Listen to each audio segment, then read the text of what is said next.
Samantala, puspusan din ang lalawigan ng Cagayan na itaas ang antas sa pamumuhay ng mga mamamayan doon. Ang pagbibigay at pagpapalakas ng turismo ang pinagtutuunang pansin sa tulong na rin ng Cagayan Economic Zone Authority o CEZA. Ang buong ulat ihatid sa atin ng aming kasamang si Dina Pagibitan. Bagamat kilala sa ganda ng lugar dahilan kaya sinasadya ng mga turista sa kabila ng layo nito, nananatiling payapa at payak ang bayan ng Santa Ana sa Cagayan Valley. Kasabay ng pagnanais na maipakilala ang lugar, patuloy ang mga programang nangangalaga at nagpapayaman hindi lamang sa kapaligiran, ngunit higit sa mga residente nito.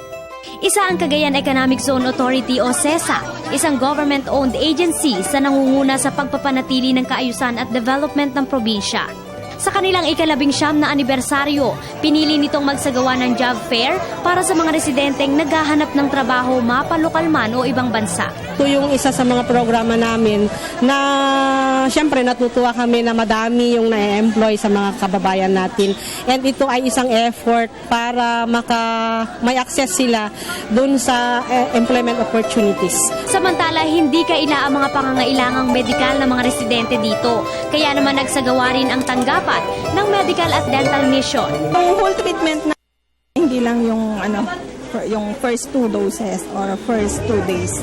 So complete treatment na para at least hindi na babalik. Syempre kung magandang ngipin mo, self-confident ka, ngumiti ka, walang parang wala kay tinatago. Sa ating komunidad, hindi naman lahat ay may kakayanan, may pera para pumunta sa doktor.